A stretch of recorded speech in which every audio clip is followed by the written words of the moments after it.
This hour is brought to you by Jeremy Temple Law Office of Bloomington. Personal injury, criminal, business, whatever you need, Jeremy Temple Law Office will get you taken care of.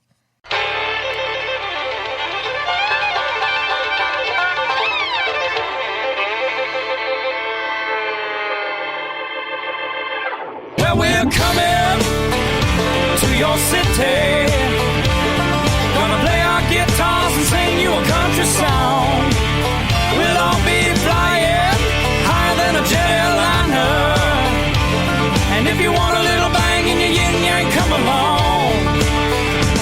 Come on along and welcome aboard Indiana Sports Beat with Quail Larry, of course, coming to you from the Golf Club at Eagle Point Studios, powered by Rivals. Welcome in on this Tuesday, April 7th. Todd Leary's here as always. I'm Jim Coyle. We got Jake at the wheel keeping us on the track. Lots to get to today on the program. Former Hoosier Pat Graham's going to join us.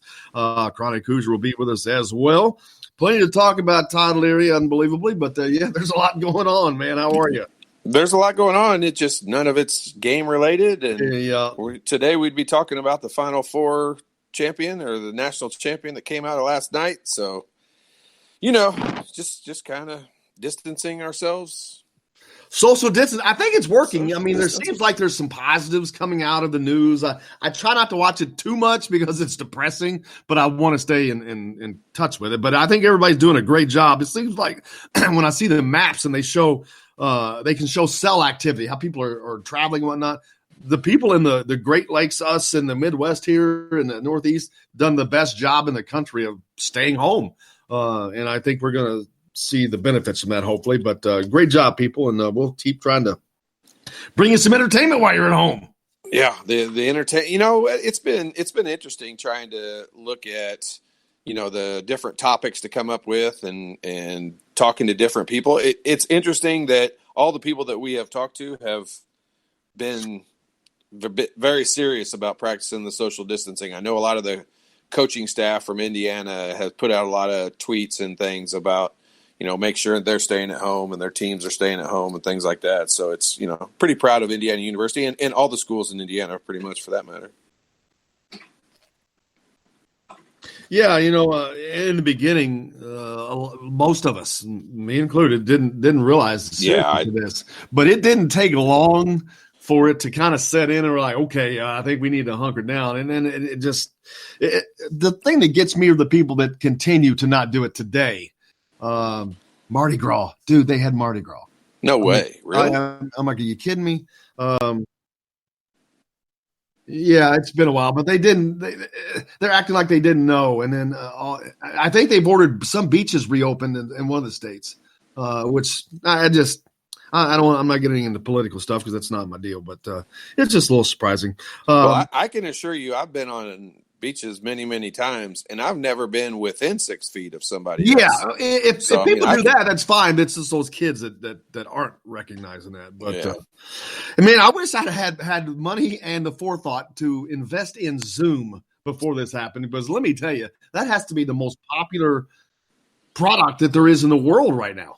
Yeah, there's a lot of almost every team that you know of is doing some kind of weekly or daily even Zoom call, and a lot of trainers are working out with guys, and it's definitely something that I think if we had the foresight to see a lot of these things, we'd have bought some grocery store stock and all kinds of goofy stuff like that. But it's an unusual situation. Not even unusual, it's never happened before, so none of us really know what to expect or think or do. And I think, like you said, I'm giving a lot of people credit for it, because I think a lot of people are doing what they're supposed to do. You and I were the very first people who thought there was, or I shouldn't speak for you. I know I thought everyone was overreacting when they canceled the NCAA tournament. And when we were at the Big Ten tournament walking in the gym and they canceled it, I thought it was a severe overreaction. And looking at, everything now, I could not have been more wrong. So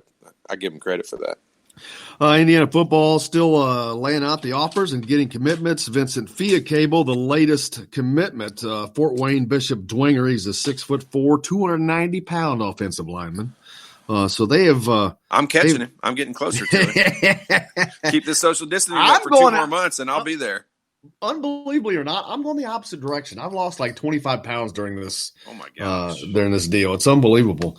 But Indiana football staying busy. Now, the biggest shocker of the day yesterday, without doubt, Matt how long it'd Harms. be before you got to that. Matt Harms in the transfer portal, which is surprising to me for a couple of reasons. Number one, Purdue guys normally don't transfer. They're kind of they stay there, but this shows you college basketball is just changing. Period. Yeah, it is, and it is. If you heard his answer, if you heard the reasoning why and that thing, I mean, you kind of get it. Like I'm telling you, it's a long time. I can't remember if he seems like he's been there forever. I don't know if that's just because he played as a freshman or if he redshirted a year, but it seems like he's been there forever. And it doesn't surprise me because when you're at a place for, even 3 years, but if he did redshirt, he's been there for 4 years already. You kind of are ready for a change of scenery and to see what it's like at other places. And it's just I don't blame him. I understand it. I get it. I'm surprised at it. Just like you said, I mean, Matt Painter he's a player's coach. I mean, he's a guy that a lot of people want to play for. And that's why you don't see people transfer from there very often. So I am surprised by it, but I also kind of get it. Yeah, it's we'll see how that turns out. Now he's been I think as of when I checked last night, there had been 25 schools that had reached out to him. Now I'd say about 20 of those are not in the picture already. You've got Kentucky, Louisville, Seton Hall, Arizona, and Gonzaga. The top 5 that I saw, and I'm like, wow. And we talked about this earlier, and you were like, if he doesn't go to Gonzaga, he's an idiot. My first thought too. Louisville, a great option, but man, he's got two options that would put him in the hunt for a national championship next season, maybe 3.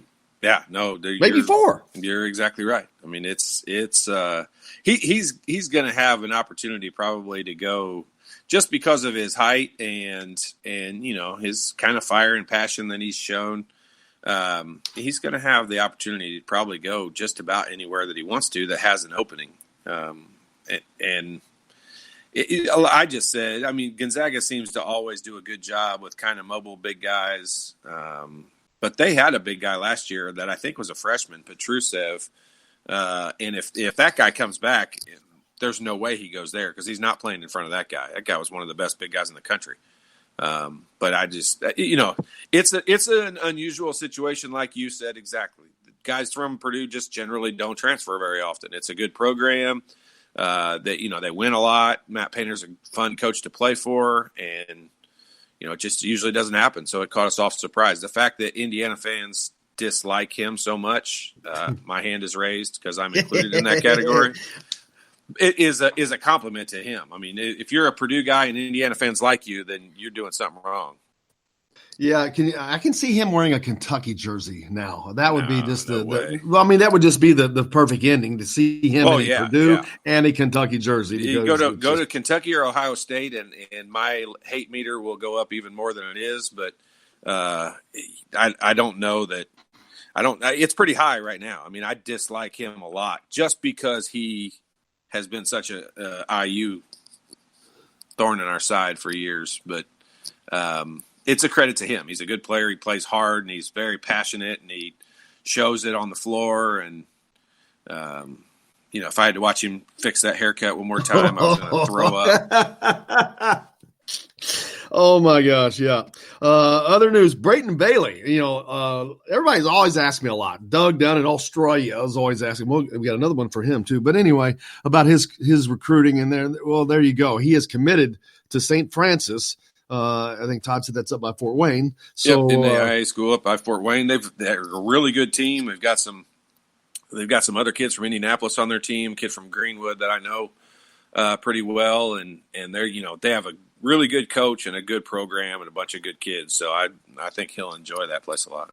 And it's got to be. I mean, you've got kids that carry the Leary name behind you. We got Pat Graham who's come on today. He's got 2 kids that play, and of course Damon. So it's got to be tough to be the son of a famous player, but it's got to be extraordinarily tough to be the son of the most famous player in the history of your state. Yeah, there's no question about that. I mean, Damon is a national name, not even just an Indiana name, and the fact that Brayton went to the same school, and all of that stuff is just kind of Pat Graham's kids didn't go to Floyd Knobs, and my kids didn't go to Lawrence North, and so there's a little bit of difference in that. To be from a smaller community in Bedford and go to the same school under the legacy name of Damon Bailey, just that's something you can't even fathom what that's really got to be like.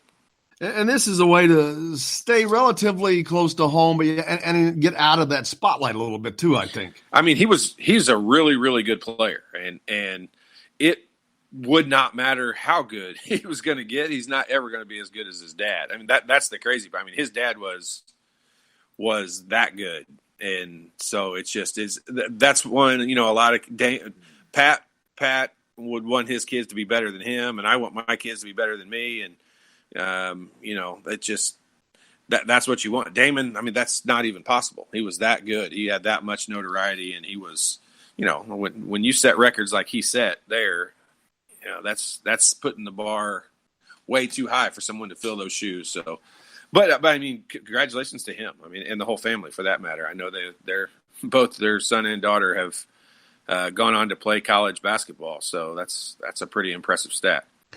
Yeah, Pat will be on here. We'll talk to him about that, but I'm going to talk to him too. I want a Graham Leary match, man. This has got to happen.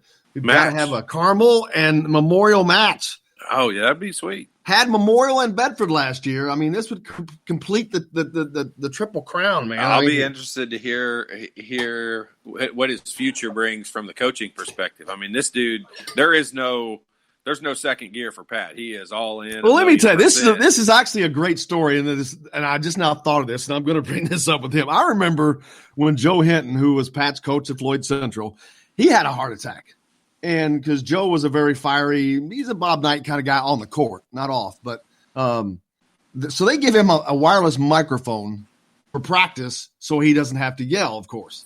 While Pat was there.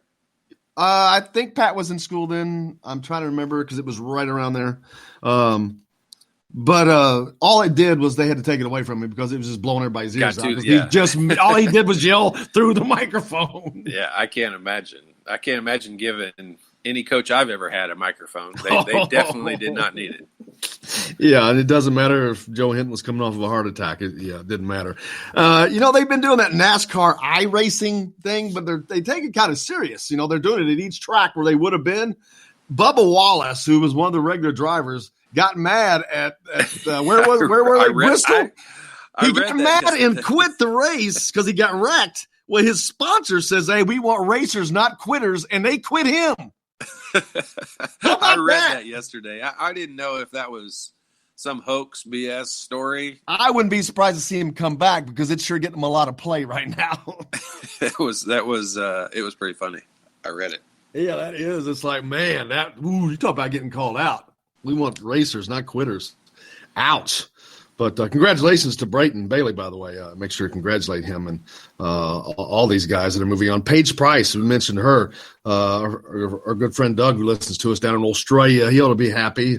This girl seems like, I've tried to read up on her. She seems like she was just this Australian superstar. Plays on this team over there. It's maybe it's a professional team. I haven't yet. I mean, she probably doesn't get paid, but her mother played for this team too. But this girl was like doing stuff when she's like one of these prodigies, it seems like. So right. The Indiana women's basketball train is just continuing no matter where they are to find talent. Of course, they lost Jory Allen yesterday from Bedford, who's going to be transferring. But when you continue to bring this kind of talent in, you just got to keep rolling. Yep. I mean, and they're on such an uptick, and the coaching staff has done such a good job putting that program together. And I know we had Tyra Buss on last week, who just can't speak highly enough about the direction that program was going. And when you see that they're able to go out and sign players from Australia, I mean, that happens, the overseas signings happen a lot in men's college basketball, but in women's, it happens, but it's not near as prevalent as it is in men's. And that's a big sign for Indiana to be able to go out of the country and pick up pick up a recruit like that. Got a great show coming up for you here on this Tuesday. We're coming to you from the Golf Club at Eagle Point Studios, of course, powered by Rivals. Make sure you go to Indiana Rivals, get signed up if you're not already there, and do that. Lots of content there. But we've got Pat Graham coming up next. Stay tuned. We're back to the Golf Club at Eagle Point Studios right after this.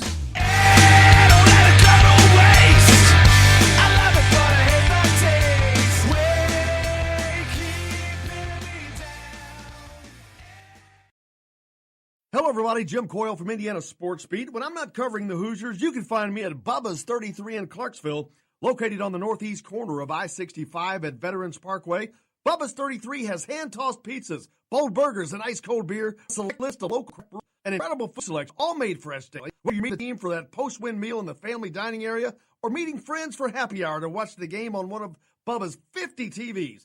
Bubba's 33 in Clarksville. Pizza, burgers, beer. We all want a winning smile for those championship photos, and that's exactly what you will get at Reynolds Family Dentistry in Sellersburg. Reynolds Family Dentistry has been serving the dental needs of Hoosier families for over 30 years. Let Doctors Roger and Jay Reynolds take care of your family. Just off of I-65 at 809 South Indiana Avenue in Sellersburg. Call 812-246-3368. That's Reynolds Family Dentistry, 812-246-3368.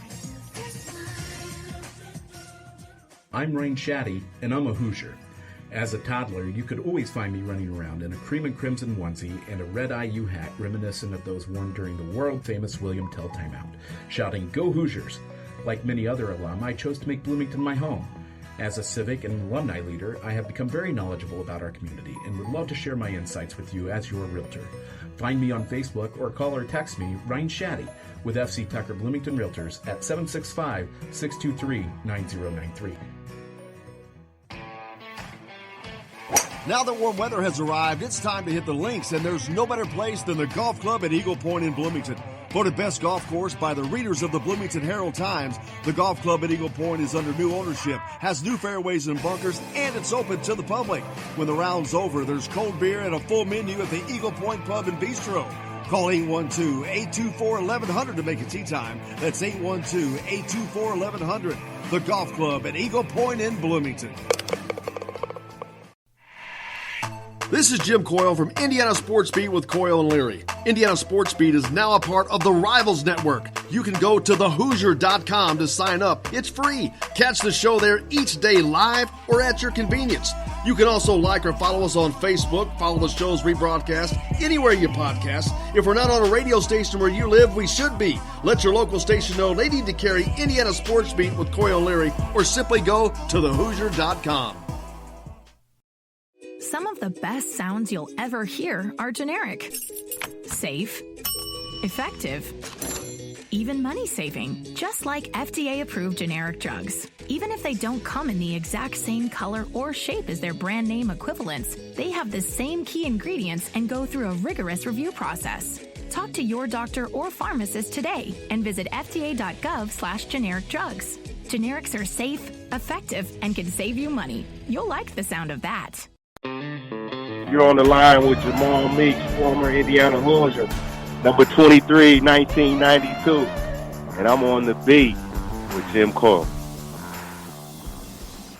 Today's guest is brought to you by Reynolds Family Dentistry of Sellersburg. You need $1 million smile for those championship photos, and that's exactly what you'll get with Reynolds Family Dentistry. You gonna know my name. Welcome back to Indiana Sports Beat with Coyle and Leary, coming to you, of course, from the Golf Club at Eagle Point Studios, powered by Rivals. Make sure you go to Indiana Rivals. Sign up if you haven't already. Lots of things to do there, conversations to be had with former players like Todd Leary, like Jordan Holes, like Charlie Miller, like Mitchell Page. Fun things to do. Waiting to get Patrick. He's probably eating some wings right now. He's probably off the wing schedule, though, isn't he, Todd? I think you're muted, by the way. I'm sure he is off the wing schedule for sure. Did you tell him 8:20 his time? Yeah, I think that maybe it's easy to forget that, they're down there in that non-American time. Exactly. That's a weird spot to be too. It is because strange. in the southwest corner of the state down in Evansville, where we're heard on the 97.7 The Ref. Thank you very much.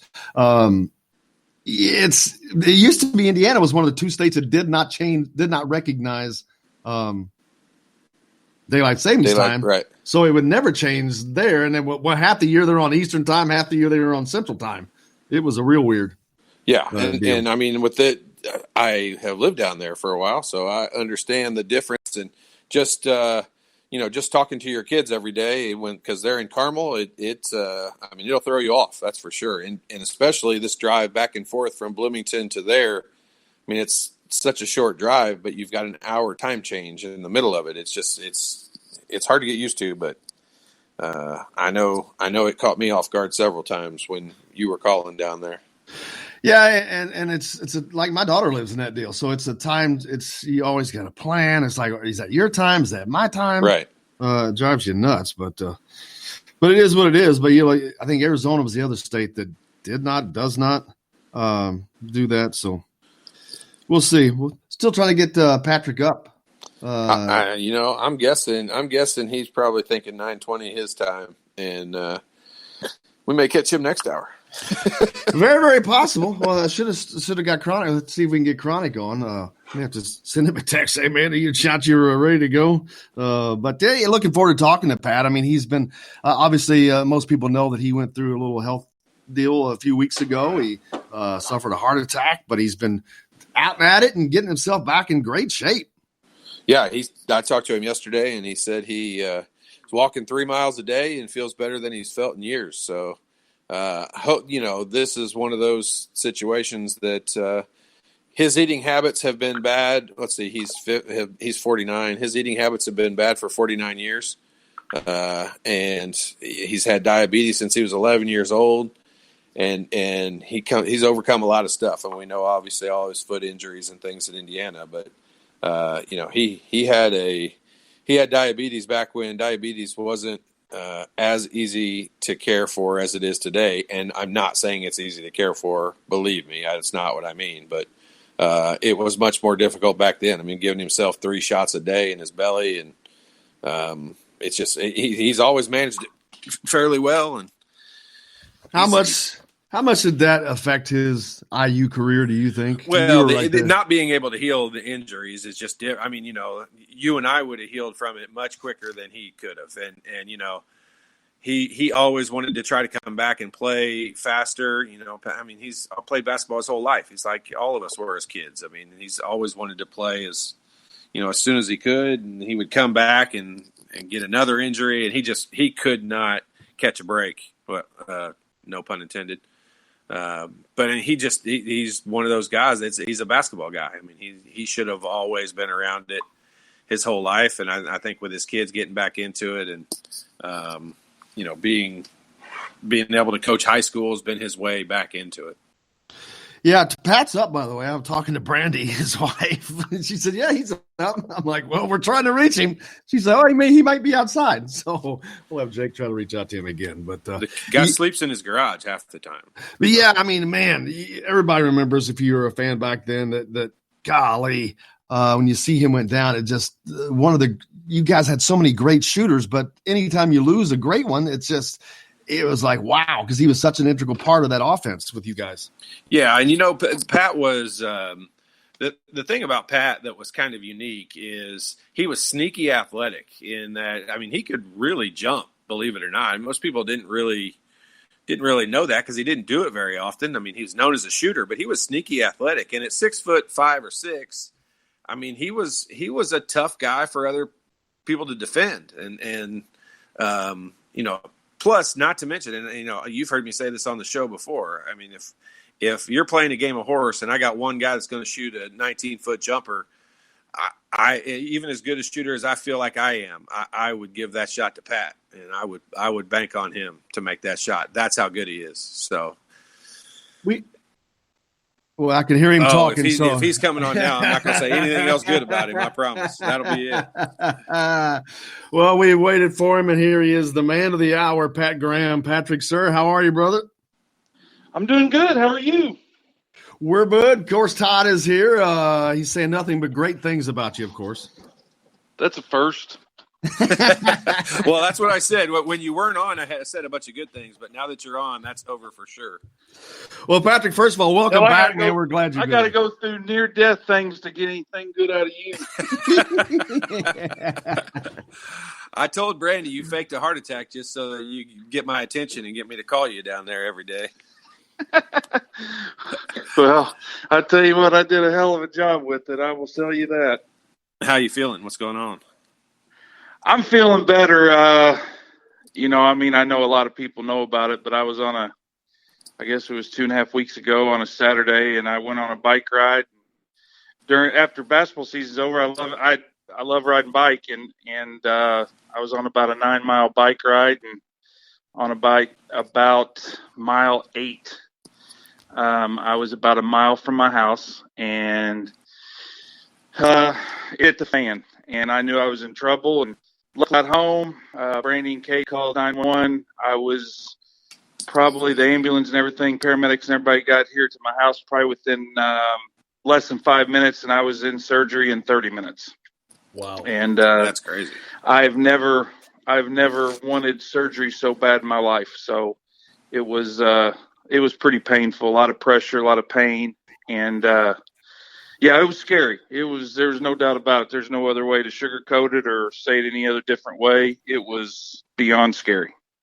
Beyond. Well, first of all, let's say we're so happy that things worked out the way they did, the positive way. So gladly that you're here talking to us. But man, what a scary thing to go to, like you just mentioned. And I know it had to be just horrible for the family, for Brandy and all the kids and all that. But so have you had to change your diet now? Because we know you love wings, man. You're a big wings fan. You got to do any changes there? I've done. If what I went through in those 3 hours didn't change you a little bit, you're not normal.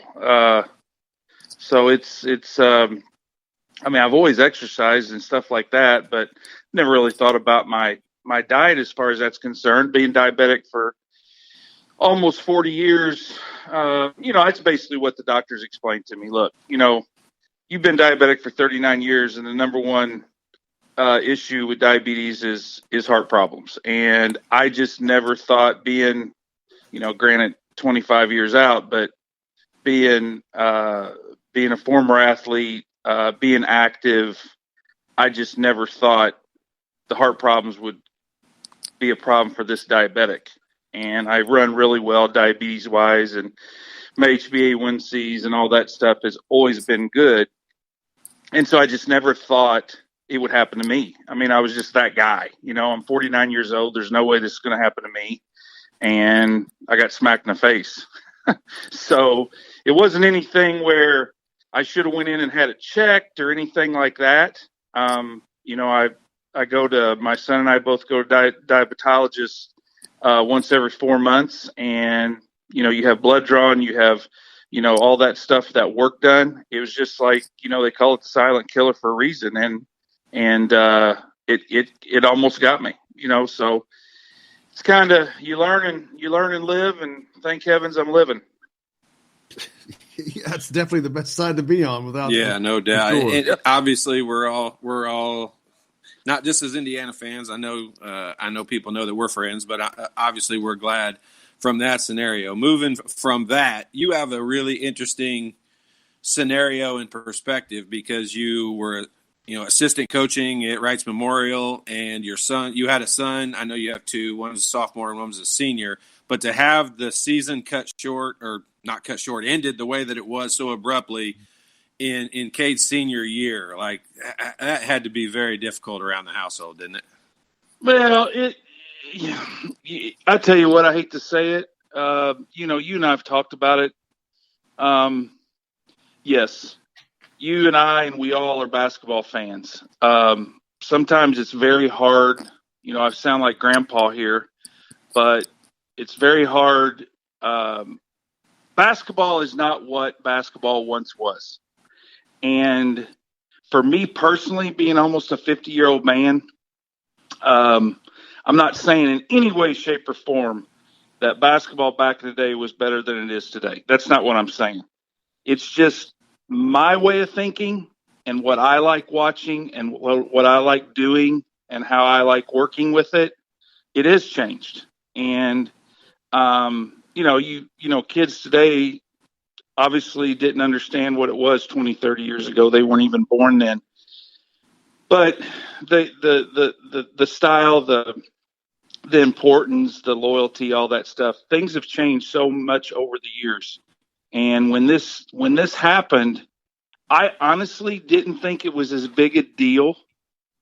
Todd, you and I know if this had happened our senior years, I mean, there would be towns shut down because of it. Not because of the Corona thing, because the basketball was shut down.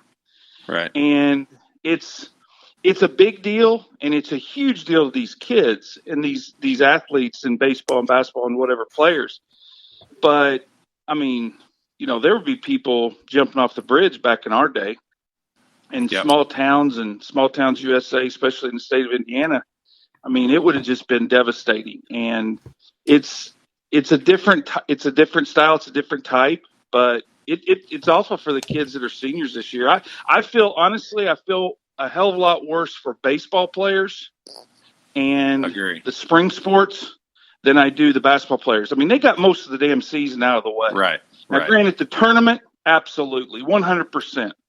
But, I mean, those baseball kids and those sports are the ones that I really feel bad for.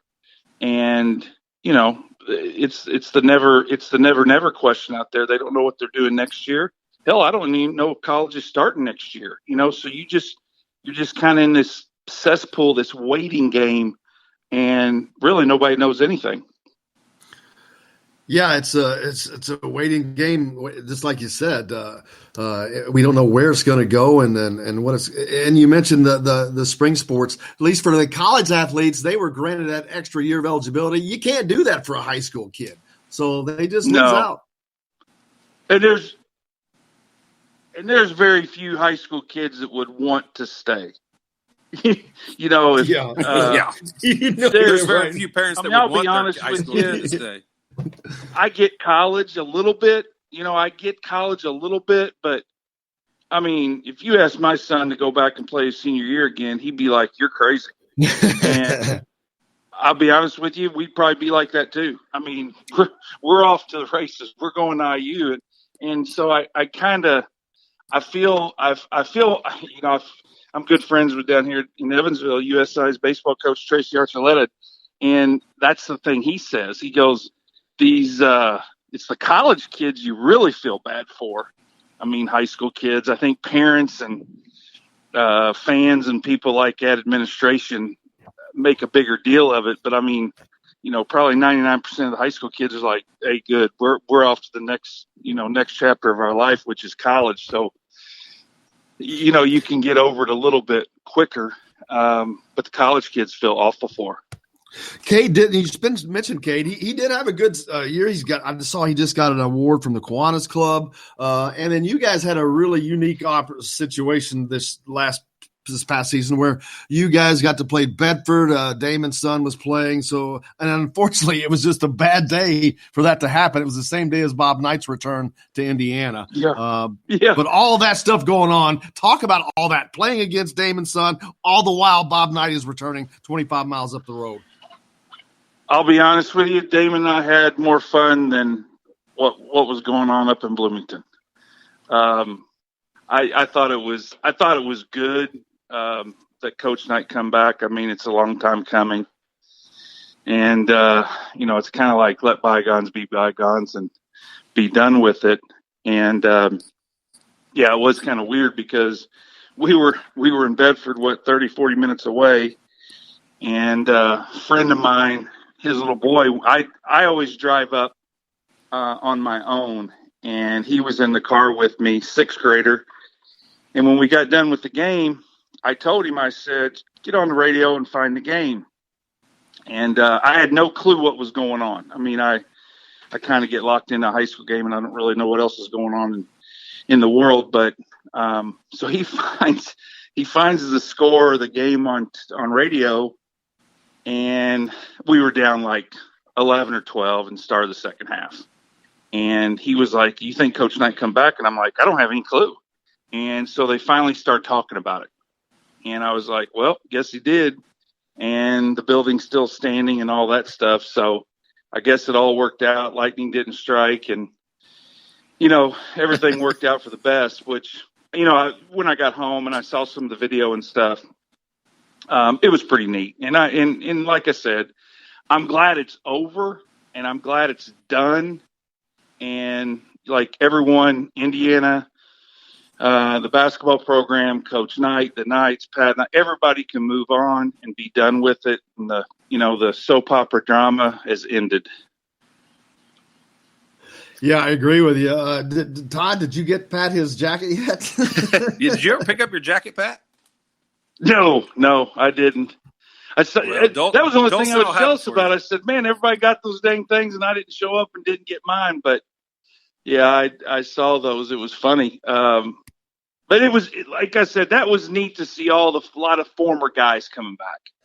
And look, I mean, we all know, like it's not. I'm not breaking a story here. We know Coach Knight is not in the best of health. Is that age? Is that something else? I don't really know that. But it was, like I said, it was good for him. He can be as ornery as they come, and maybe he doesn't agree with me, and quite frankly, that's okay. But I think it was good for him to come back and get some fresh love from, IU. And like I said, I felt better, not so much the former players even night. I felt better for the old time fan. And I always said, there's a lot of fans in this world that if IU fans in this world, if Bob Knight said it was 3:00 in the afternoon, people would change their clocks. And those are the people that I feel good about that saw him come back. I kind of feel for those people more than anyone. Yeah, I can't tell you how many stories I heard from people saying, it's kind of sad to say, but it's also right along the lines of what you're saying of how important he was to a lot of people. Because I can't tell you how many people I talked to that said, I wish my dad was still alive to have seen this happen. And I'm like, it's not that historic of an event, but to them it was, and to their parents it was, and so. Yeah, I mean it was a cool thing, and you're right. Like I'm glad that I got to be there. I'm glad I didn't have something else going on like you did. Obviously, there's no way I would have missed coaching one of my son's games if that was a situation. So nobody blames you in any way. But it was cool seeing the guys who you and I watched grow up and play with Whitman and Isaiah and some of those guys. I mean. We see a lot of them all the time, but when that many guys come back and make that big a deal of it, it was nice to close that book and that page and move on, and now we don't have to worry about it anymore. Yes, yeah. Now you've got two sons, Pat. Kate, of course, just finished up, but you've got another one. I'm on a mission here. Todd's son, Will, has got another senior year coming at Carmel. You played Bedford last year at Damon, so I want to see a Memorial Carmel matchup, a Leary Graham matchup. Hey, well, I don't want to cut on Carmel at all because I don't have anything against Carmel. But if it had been where Montross and Leary went, I could say, that type of school, they don't come down to the level of Southern Indiana. I mean, that would be way below them to ever play a school from down south. I hear it every day. Trust me, I know. I usually disagree with most of the things you say, but you're accurate on this one. Yeah, we don't waste our time going down there. Floyd Central. I mean, Floyd Central. This, the Hicks School from down south. I mean, those schools up top, up there, they don't reek down here. I mean, they're not gonna. This is below that school up there. Those schools up there. We welcomed you up to Market Square. We welcomed you up to Market Square to play us. You just chose not to play us. Yeah. I agree with you. I still think about that freaking game daily. Trust me. What's funny, Pat, is I found a box of DVDs my mom and dad had made a long time ago, and I found a box of DVDs, and it had both games in it from the semifinal that day. And I watched your guys' game with Kokomo like 4 times about a week ago. And it was, I still to this day don't know how in the world you guys didn't win that game. If you played it again 10 times, you'd have won 10 times. It was weird. It was, and it wasn't like when we were in semi-state, kind of small world here, but I'm sorry, sectional, Jeffersonville, whoever it was, I think it was Jeffersonville, and they were always pretty good. And then, we had to beat Bedford and Bailey in regional. And then we get to semi-state, and it's the number 1 team in the state, Terre Haute South, with McGee and Stevie Richardson. And it was the first time ever that this happened. But, even at IU, when we played the Indiana Classic, the Hoosier Classic, there was like 1 decent team plus us and then 2, just bad teams. And you always prepared for all 3 because you never knew how the second game was going to turn. And when we played at semi-state, we were playing Paoli, and it was Evansville Memorial against Terre Haute South. And Terre Haute South gets upset first game. And so we're like, this is over. Like, don't fall down getting to the court. Right. And we beat Paoli, and then we beat Memorial in the championship. And it was almost like, did you ever overlook someone? No. But it was I think our concentration lacked just a little bit. But we were thinking we're going to play, you guys, or what was it, South Bend? And I said, I won't say we overlooked Kokomo, but Kokomo comes out, and they beat the Pacers that day in the first half. And they just played their tails off, and they were really good, and we couldn't have laid a bigger egg. And then second half we caught up, but it was too little too late. But I said, I thought we were the only team, truthfully, that could have given Montrose some issues just because we had some size. No one else had any size. Yeah, and I've always said I wanted to see Montrose play against the Gibson brothers, but I didn't want to see Montrose play against the Gibson brothers. It's easy to say because it didn't happen. Yeah, I mean, and that's the weird thing. It's like, we were all, it's like I said, I always got to play off guard in high school because of our high school size. I mean, it wasn't because we had 2 guys bigger than I was. Right. And so it was kind of a blessing in disguise, but yeah, that's one game that sucks, and I think about it quite a bit, and I'm never going to get it freaking back. So, well, I've got it on rewind. I don't want to watch the damn thing. Hey, Pat. Also, the Pat Graham Court, has that been dedicated yet? No, it was. It was supposed to be last weekend, right? That's almost embarrassing for me to. But when they called me and asked me to do that, I was kind of like, I mean, yeah, if that's what you all want, but I think it was actually scheduled for, and I'm going to have this date off, but it was like April 4th. Yeah, it was last Saturday. It was like this, and so Todd was going to be there. I was definitely going. Oh yeah, I got some buddies that are going to come and have me and Johnny G were going to be there for sure with Pat Graham shirts on. We couldn't wait. Yeah. I was going to have Johnny play in the New Albany Floyd Central alumni game they were going to have. I was going to see if I could get special guest Johnny in it. But, it was like, I don't know, a month ago, and I got an alert on my phone 2 weeks ago, and I'm like, there's no way they can do this. And sure enough, they called and said, we're going to have to move it back, blah, blah, blah. And I said, no problem. So, yeah, I said, Romeo gets out of high school, and then he gets out of high school and gets a court named after it. It takes me 30 years. I was a little bit jealous over that, but I didn't know what to say about it, We're talking about Romeo. There's a court, Romeo Langford Court in New Albany, and of course, Floyd County out in the county. There's one for Pat Graham as well. Pat's has not been dedicated yet. That's okay. That'll make it that much bigger when we get back to it. Trust me, yours will have nets on it all the time. That one in Jeffersonville won't have nets on it ever.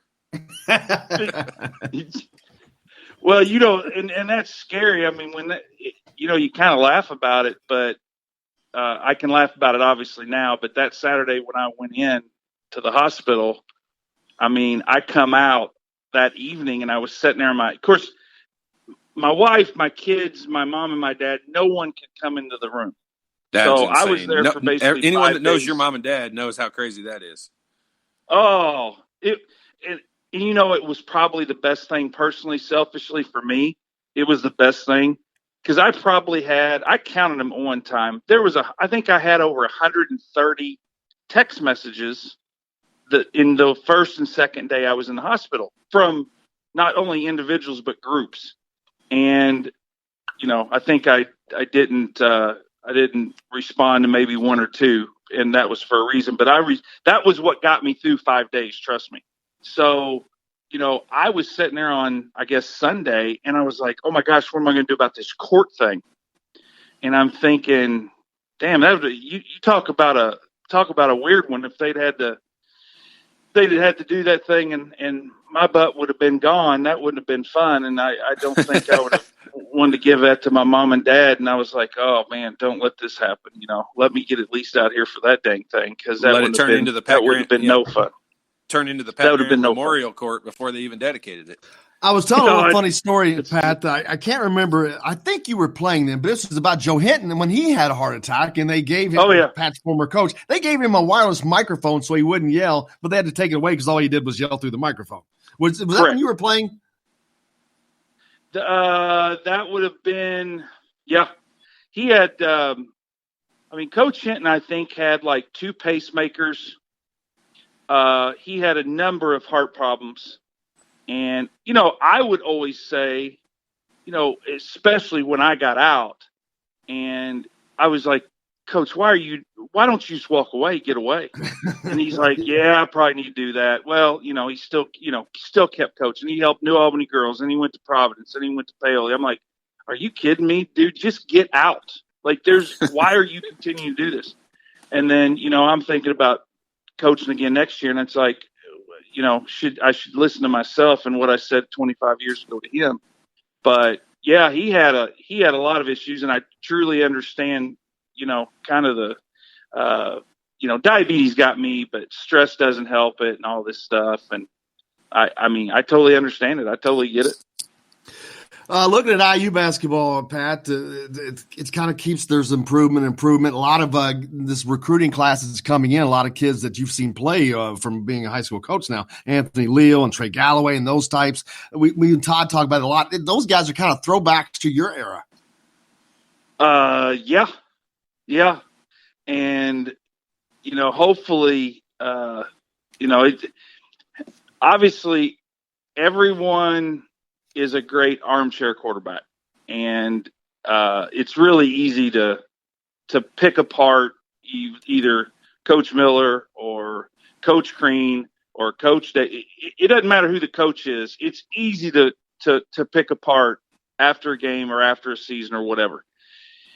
One of the biggest problems, which has been talked about, is Indiana can't shoot it from the outside the way when Indiana's teams have been good, not just Knights teams, but past teams, any past teams.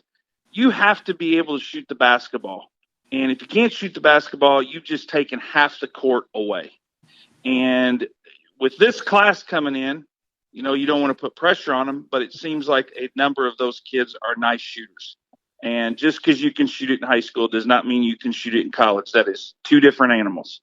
But at least you have an opportunity to have a kid or kids that can put it in the basket from outside, and you have one step up. And that's always been one of my biggest things in the past few years is we still don't have anybody to consistently shoot the basketball. And when you can't do that, that makes basketball really hard. Yeah, I'm fortunate to be sitting here with 2 of the best shooters that IU had, and especially when they're at the same time. Today, as the game has changed and like the 3-point line continues to move out, are kids adjusting to that as well as they can, or is that just are they finally finding that point to where the level of difficulty is now at the right spot? It's weird because I think, I can't speak for Todd, but I can only speak for myself. Like, when I went and worked out or whatever in high school and junior high or whatever, and you went to the gym and you worked on your ball handling, or you worked on your weightlifting, or you worked on your your strength and conditioning, whatever you worked on. I don't care how you worked out, but you always worked on pull-up jump shots, and you worked on some post moves, and you worked on your outside shooting, and you didn't. I mean, I go and watch kids work out now on their own, maybe 2 or 3 kids work out, and the majority of the workout is based on the 3-point line. And most high schools have, the guns that the big net, and it throws it back to you and everything. All that's based on 3-point shooting. And yes, Todd and I could shoot it, and we could shoot the 3, but I'm pretty sure we shot a lot of pull-up jump shots, 15, 16-footers, pull off 1 or 2 dribbles, whatever the case may be. Kids don't do that anymore. And so it's just a different type and different style of game. And I said, even if you watch the NBA and everything, if you go back and watch the old Celtics and Lakers and 76ers back when I loved the NBA, a 16, 17-footer was an 80% shot, if open. And now it's just how deep can you get it? And if you only have to make 1 out of 4 threes versus 2 or 3 2-pointers, and it's this mathematics that are just killing what I consider the game of basketball. I wouldn't say it's killing it; it's changed it so much. And yes, the 3-point line has just completely changed the game of basketball. Completely. Some people like that, and some people don't. I personally don't. Todd brought that up a lot during the season, after the games, talking about those mid-range jump shots, Todd, how they weren't always taking advantage of that this season. Yeah, and it is, you can watch – this is why I can't stand watching the NBA, because how many times in a game – we're talking, double-digit times in a game, you'll see a guy drive in the lane and have a wide-open 7-foot shot and kick it out to a guy at the 3-point line, because the analytics are telling them shooting X number of 3-pointers a game is how you win. And that's why I love college basketball, more than the NBA, because it's had more of the mid-range game and all that. And yeah, our forte was shooting 3-pointers, but you put all of us inside the 3-point line and it was almost a guarantee we were going to make it. And that's just the part of the game that I think of when a couple players start to find their rhythm in that mid-range game, I think that's when it'll start to come back. It'll cycle back around again. It'll get, especially them moving the line back to where it is. It'll cycle back into the 2-pointers again. I agree with that. And the part I hate about basketball, and it doesn't matter if it's the NBA, college, or high school, you just had exactly. Drive in, and I've got a 7-footer, and this is a pretty good shot, 7-footer, and I'm going to kick it to the 3-point line. Now, let's say back when I played, and I drove it to 7 feet. First off, I was going to shoot that 7-footer, but secondly, if I didn't shoot that 7-footer, I could kick it out to Calvert, Leary, Bailey, Evans. I start rattling off names, and everyone goes, well, he's a good shooter. He's a good shooter. He's a good shooter. He's a good shooter. I would know who was out there. I'm not going to kick it to Chris Reynolds or Matt Nover. And that's where today's game is. You drive it, and if there's a guy standing out there that shoots 20% from the 3-point line, you're kicking it to that guy. Now, let me get something straight. There is no way a 7-footer that's probably a 70% shot is worse shot than throwing a 3-point shot to a guy that shoots 18% from the 3-point line. And that's the way the game's changed. It's like, just shoot threes. It's not even about if the guy can shoot it or not. It's, when we drove it, we knew exactly who was standing over there. And a lot of times that was a better shot than my 7-footer. But, to kick it to a guy who couldn't shoot it was not. But it's just all about how many threes you get up for the game. Not how many free throws you get up for the game, how many threes you get up for the game. And that's the part, unless you have a number of 3-point shooters on the court at the same time, that's the tough part. That's the really tough part. Dr. J hit us up on the text line, Dr. J Reynolds. I remember following Pat and the Highlanders around because my brother was on the team. Still see a lot of those guys around Floyd County since I was 9. Just like to make those guys feel old. There you go. Oh yeah, No doubt. Yep. It worked. Yesterday, the All-Star team came out, Pat, something that you were a part of, obviously, big time. Talk about the importance of being on that team.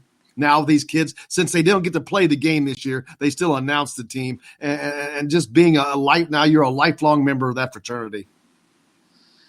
Oh, it was. They don't even want to get us started on the All-Star game. I know that, Pat. But I talked about the importance of it 30 years later when you're introduced. You're obviously introduced as Mr. Basketball, but you're always introduced as an Indiana All-Star.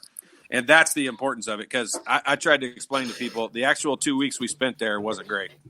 It was the worst experience of basketball I was ever part of. Oh, man. It's a fact. I told everybody that, and they don't understand it. And the thing is, it wasn't anyone's fault. I just remember, even in, playing in the McDonald's All-American game, it was awesome because, I thought it was going to be like a pickup game. Like, I'm going to go to this Indiana-Kentucky All-Star thing, Allen Houston, Travis Ford, and all those guys. And those two games are just going to get in the way. Like, we're going to play basically open gym for 2 weeks. And I remember Renee Westmoreland and I, being Miss and Mr. Basketball, had to do a lot of the speaking engagements. And I missed a lot of the practices because I had to go to these luncheons. And it was just, I don't know. It was just miserable. I remember, I've never written a comment back to anyone until after that All-Star week or those 2 weeks. And Pat Aikman was the guy, and I haven't seen Pat Aikman since back then. And I just told him, I said, it was awful. And it should be the most fun time for the Indiana Kentucky All-Stars. And it wasn't. There was a lot of handshaking and stuff, and the basketball was the least of anyone's ideas or importance. And I get it, but yeah, it kind of. But it's great for these kids. Here again, I go back to being the negative grandpa. There's kids, and there's one right here in Evansville who is an absolute stud player. And I don't know if I can speak about him, so I'll get in trouble with the NCAA, so I'll leave his name out of it. But I said, he's not going to go to high school his senior year to go to college early. I'm like, Leary and Greg and me and all of us guys back in that day, we didn't even Calvert. I mean, that wasn't even an option. Being on the Indiana All-Star thing was important, or winning Mr. Basketball was important. I mean, we didn't even consider going to IU a year early. And so, I mean, that type of thing's changed quite a bit, or the mentality on that's changed quite a bit. I mean, Todd, when we played at Freedom Hall, correct? Yep. We played at Freedom Hall and where the Pacers played. Market Square. I mean, it was sold out. I mean, both games were sold out. Right. And they play this game now is played at Owensboro, maybe. They move it around. Yeah, they move it around all over the place there. And again, it's kind of like high school basketball. I mean, 4 years, I don't think I ever played in a gym that was not sold out in 4 years. And that's just the way high school basketball was back then. And now it's not the same deal. And, that Indiana, for the players, it's very important. For the fans, I don't think they look at it as being of importance as the players do. Yeah, so it's just a little different. Well, Pat, man, I cannot thank you enough for taking the time to join us this morning. I'm glad to hear you're feeling better, getting back to being the old Pat Graham of normal. We love to hear that. Well, I mean, like I said, it's bad that I almost have to die to get on your show, for God's sakes. I mean, please. I'm kind of relaxed now. I mean, hell, you can have me on anytime. It's free of charge. I mean, I can do this anytime. We'll call you tomorrow. Be waiting tomorrow. Open invitation. Yeah, you got to show up. We don't have to send Brandy out chasing you down out in the backyard. I understand. No, I appreciate you guys having me on. Not a problem. Thank you, brother. There he is, Pat Graham, the former great, joining us here on the program. We got lots more. Chronic Hoosiers up next. We're back right after this. Don't you hear me cry?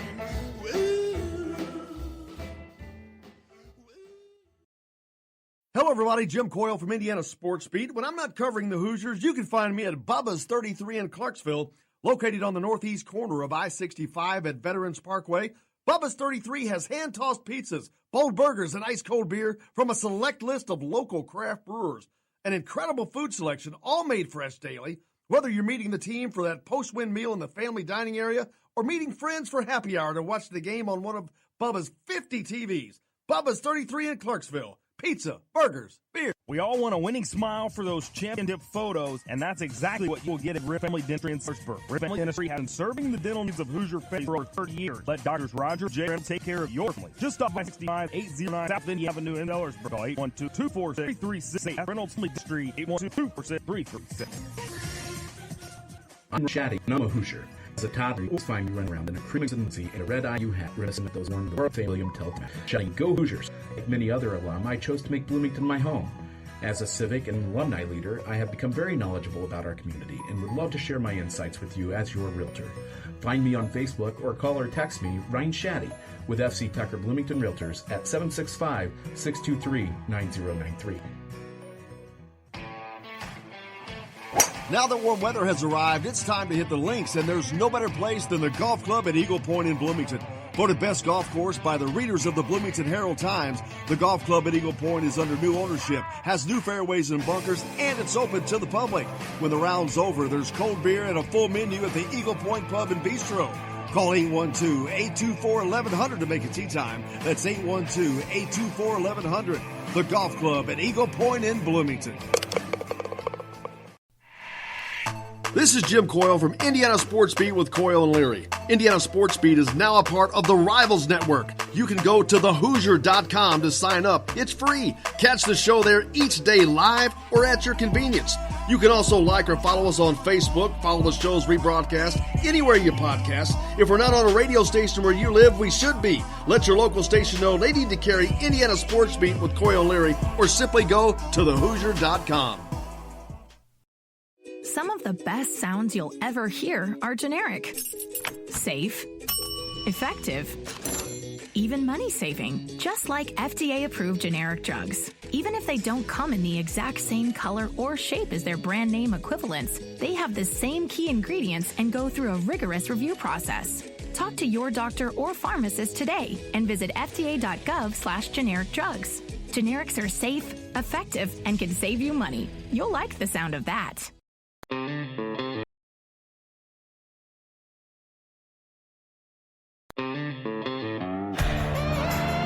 Hey, it's Michael Lewis, former Indiana University player and current UCLA assistant basketball coach, and you're listening to Indiana Sports Beat.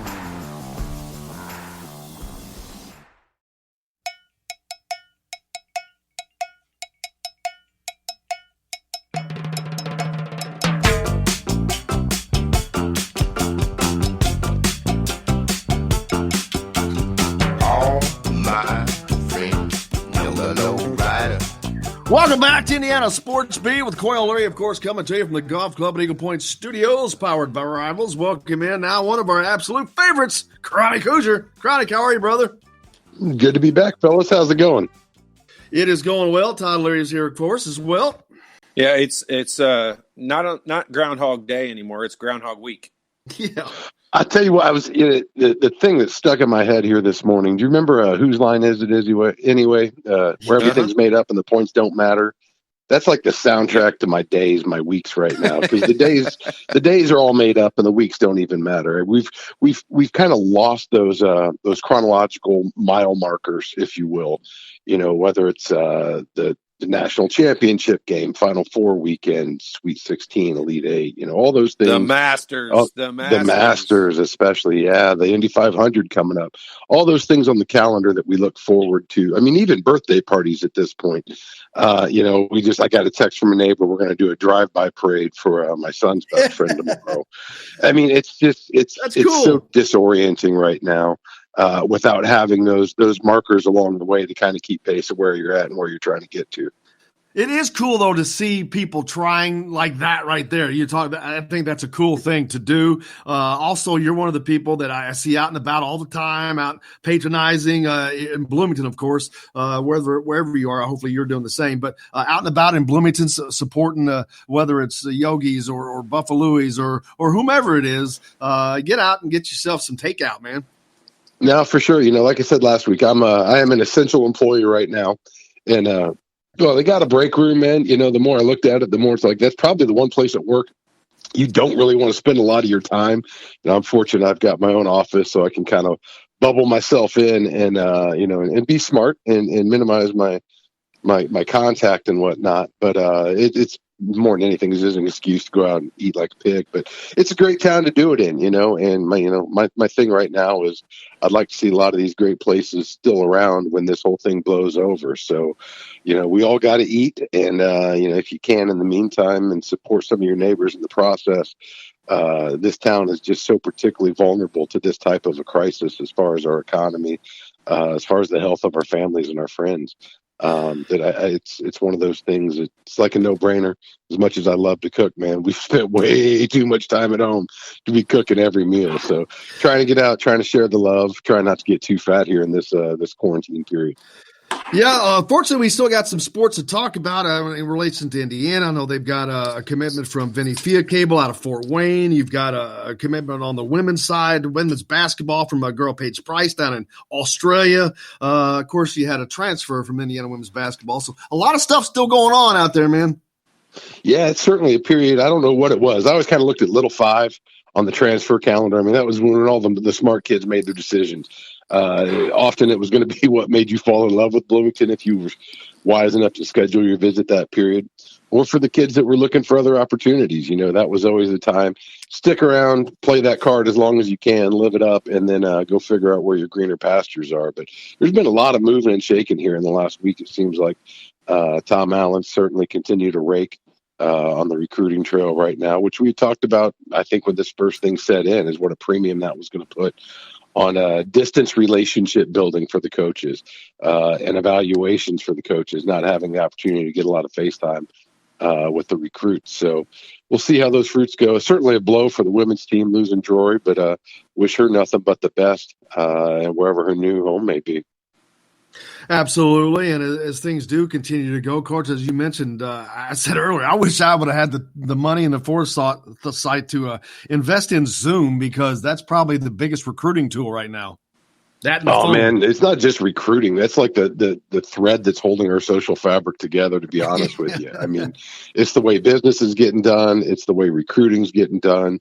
I mean, personally, we have, I don't know, 4 or 5, maybe 6 weekly Zoom meetings, cocktail hours with friends, just kind of touching base with everybody and seeing faces and just keeping that connectivity. And, it can feel really isolating right now. If you're quarantining smart, you're not getting out, you're not seeing a lot of your friends, your family members.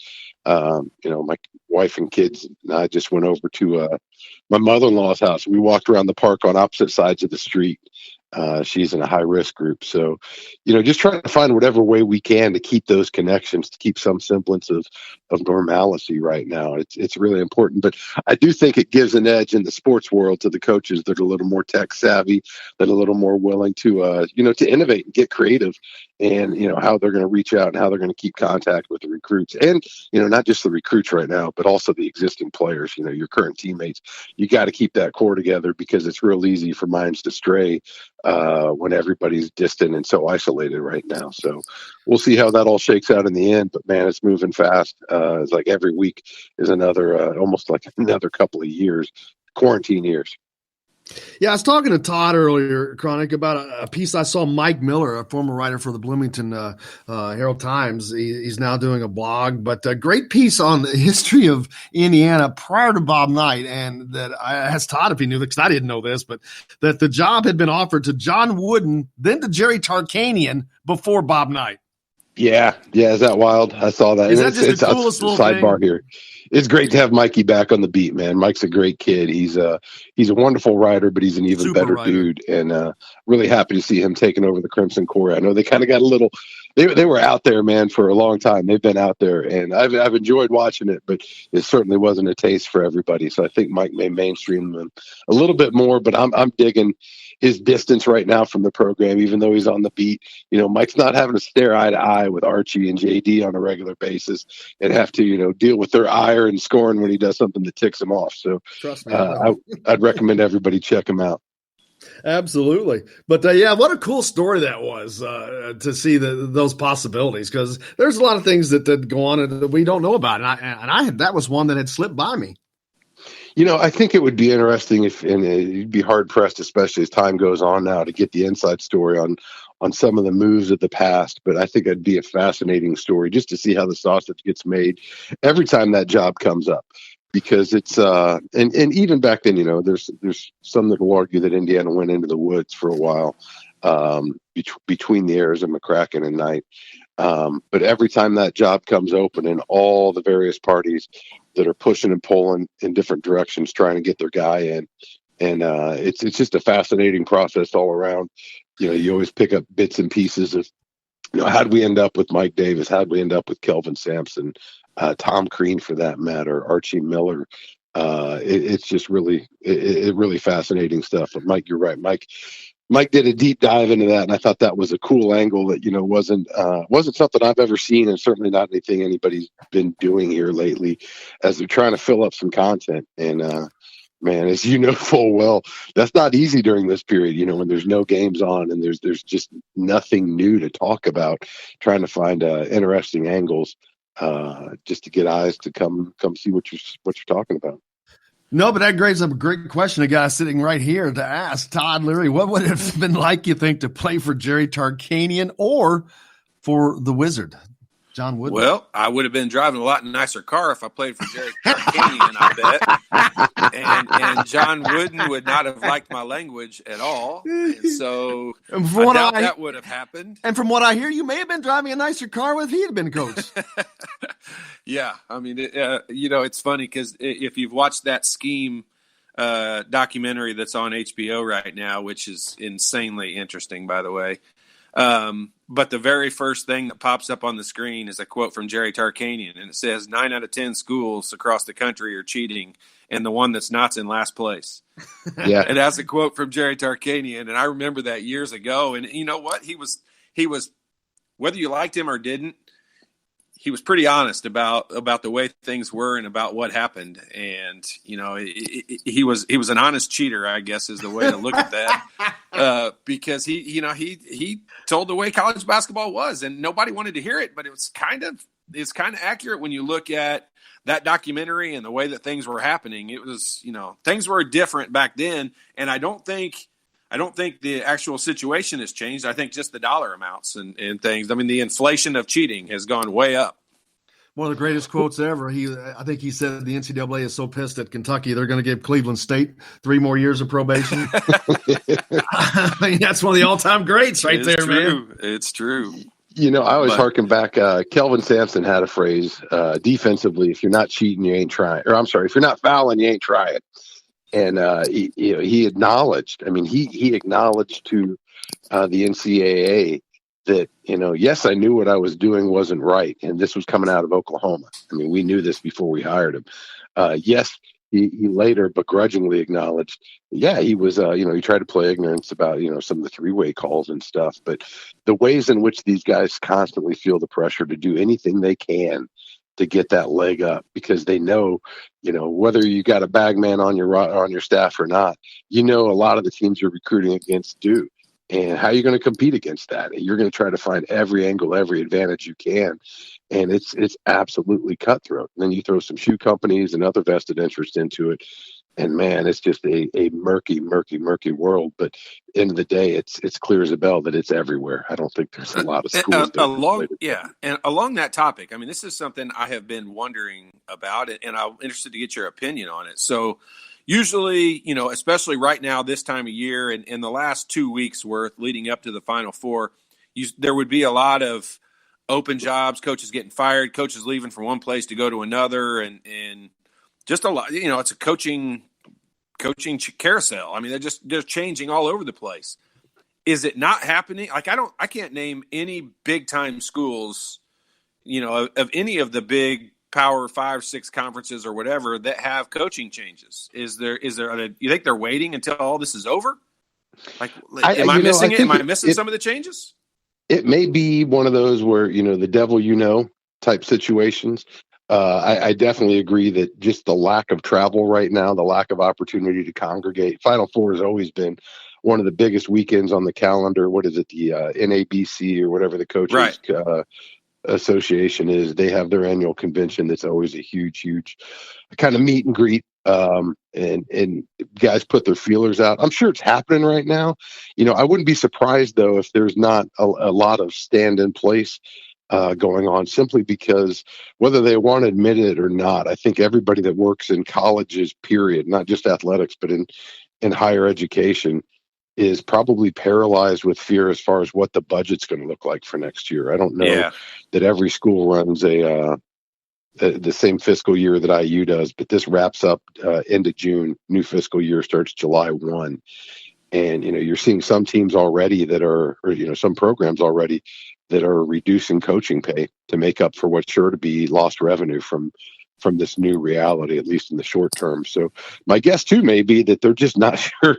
I'd love to hire this guy, but I don't know what I can offer him, because I could put that on the table and legal could come in and totally cut my legs out as far as what money's available right now. So I think there's probably a lot of things going on, a lot of factors at play that are probably tamping down the carousel a little bit this year. But it also makes you wonder, when you see some of the schools that are making moves, man, how bad did you two have it out for each other if you're willing to fire this guy right now in light of everything that's going on? Because can you even do interviews? I mean, are you really going to put your family on a plane and, travel to a place you may not have ever been and have to be in contact with a bunch of folks you don't know who they are? It's just a tremendous amount of uncertainty right now as far as what the horizon looks like for college athletics.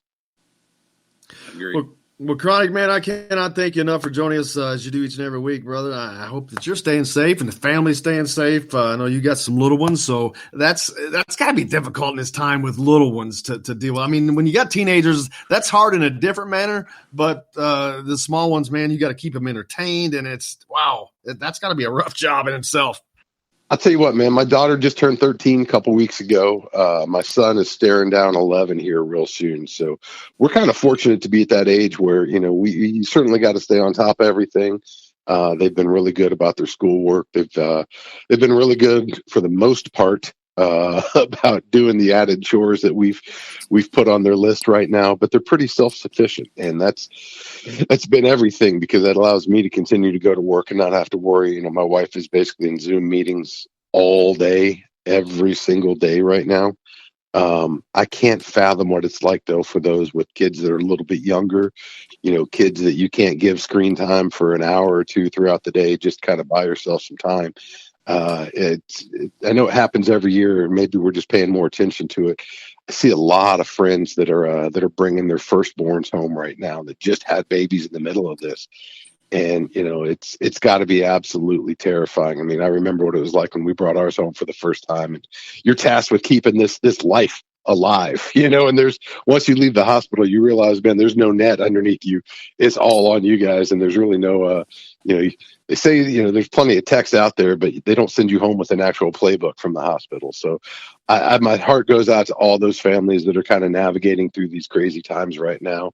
Like I said, always, man, I hope everybody stays well, and I can't wait to get back together with everyone in person once this is all said and done, because that's one thing that I probably miss the most right now, is seeing my kids play with other kids. I got done mowing the grass this weekend, and just the sound of basketballs dribbling in the driveway, it gave me a feeling like I can't describe, man. It was the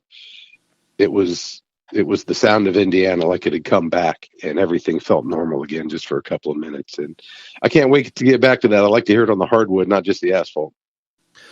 I hear, brother. I'm right there with you. Chronic Hoosier joining us here on Indiana Sports Beat. Thank you, sir. Look forward to doing it again next week. You guys be well. We'll catch you then. Have a great one. See That's you, Chronic Hoosier joining us here on Indiana Sports Beat with Corey and Larry. Just saw that Donna Cheatham, who was she retired as the girls basketball coach at Scottsburg, Todd. She coached for 46 seasons. Wow. 34 of those were at Scottsburg. She won 730 games, state titles in 89 and 2002 at Scottsburg. Congratulations to her. She is that's one of the all-time greats in the state, man. Yeah, and I actually remembered her because of the 1989 championship, and I remember Scottsburg, and we went and played a game. Actually, one of our Indiana All-Star practice games was in Scottsburg because their Miss Basketball was from there. So I think it was Renee Westmoreland was her name, I believe. Wow. Yeah. You could have paid me $10 million to have pulled that name out. I would not have. I think soon as you said it, positive. Soon as you said it, I'm like, oh, wow, yeah. I'm almost positive that was her name, and she was. That name sounds very familiar. Now, she's someone who would have deserved to have won Miss Basketball and the Trester Award. Instead, somehow Pat Graham got the Trester Award, and it just baffles me to this day. I meant to bring that up. It slipped my mind today, but we'll do that another time. As you said, he says he'd like to be on here all the time. So man, could you imagine having the Pat and Todd show every day? Holy cow! I would just sit back and watch that fiasco play out. All you got to do is lob him up a softball, and he'll talk for 40 minutes, and you just wait for Jake to tell it's time for a commercial. And pull the string. It's pretty easy. He's like Brian Evans, boy. You just pull that string. They're both such good storytellers. It's fun to listen to them. And here's the funny part of both of those guys. They both remember things that once they start talking about it, I'm like, oh yeah, I do remember that. And they remember, they're like elephants. Like they remember everything that happened back then. And it's a gift when you go through a lot of the things we went through. I don't know if just psychologically my brain had to block it out so I didn't freak out and lose my mind. But those two guys remember everything, and it's fun to sit down and I enjoy sitting down and talking to them because they always bring up something that happened that I'm like, oh yeah, I do remember that. Great stories. The NBA's decision to restart the season will not come before sometime in May. Commissioner Adam Silver said yesterday. So at least they're not putting it out too far. They're trying to keep it close, and let's hopeful. That, I like I like their flexibility and willingness to think about moving this season back to having an abbreviated, ending and playoffs to it, and then moving the start of next season back. I think I heard them say they're thinking about starting on Christmas Day next year. And I like the fact that they're having that flexibility to be able to affect both seasons to get them both in, as opposed to just saying, hey, this year's done and we'll start next season right on time. I like that.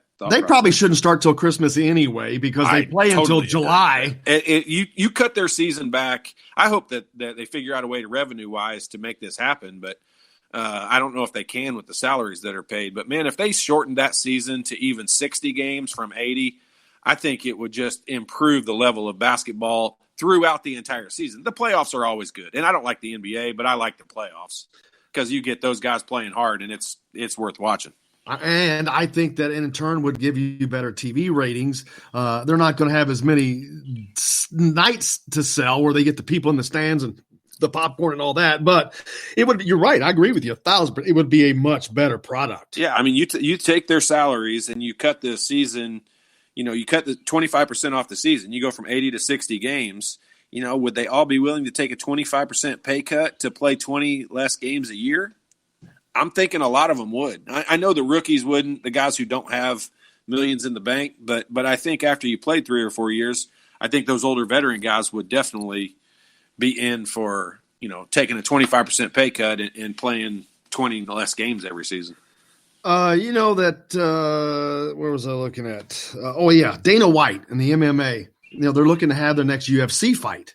And they were going to have it, I forget, somewhere in New York. Of course, that's not available now. He's looking, I think he's going to announce maybe today that he has acquired a private island. I have no idea what you're going to talk about. And I literally, as soon as you started talking about it, I started thinking, why don't one of these guys just buy one of these little islands and start having their own stuff there? It reminds me of, there's one of my favorite movies is Gangs of New York. And there's a part in that. It's back in 1800s New York, but they were having these boxing matches, and it said, "Oh, you can't do that within city limits." Well, they go out on like a barge out on the bay and start doing it out there. And it's kind of similar, same thing. You're right. Good thinking. We'll see what happens with that. So coming to an island near you, the next UFC fight. So looking forward to that, man. Another great time today. Look, Pat Graham was incredible as always. Chronic was great as well, and of course, Todd always ties it all together. But man, that was a fun day of conversation there. Yeah, we needed that. I mean, we usually know it's Tuesday because of Chronic, but having Pat on here was fun. Obviously, we wanted to hear about his health, and I check on him almost every day. But it's nice for him to come back on here, and he's so long-winded. All you got to do is give him a topic to talk about, and I start watching Jake start sweating over breaks and commercials and everything else. That is what makes my day. I enjoy that part of it. Well, now the rest of your day get to be made because I know you're going to have a driver in your it's hand 75 degrees. 5 minutes. So good luck getting that game sharpened even more so. But we appreciate everybody joining us here on the program today. We're back tomorrow. Of course, a big day tomorrow. How about Lily King, Olympian, joining us? We'll also talk to Coach Luce from the Indiana swimming program as well. But looking forward to talking to Olympian Lily King as she continues to prepare for the Olympics that have now been postponed to next year, Todd. That's an interesting deal there because you talk about training. When you talk about Olympic training, that's a whole different level. Yeah, I mean, you don't get to talk to Olympians very often. And in this scenario, with it being postponed, wait 4 years for it to get here anyway. And for an athlete to have it postponed for another year obviously we're going through things that in our generation we've never dealt with before. So I'll be super interested to hear what she has to say. Looking forward to it. Thanks a lot to you guys there again. Appreciate you all as well. Thanks a lot to Jake, to Todd, to Pat, and to Chronic for joining us here on the program. Of course, we'll be back tomorrow from the Golf Club at Eagle Point Studios and powered by Rivals. Until then, make sure you go to Indiana Rivals. Check that out. For Jake, Todd, I'm Jim Coyle. I will see you on the radio.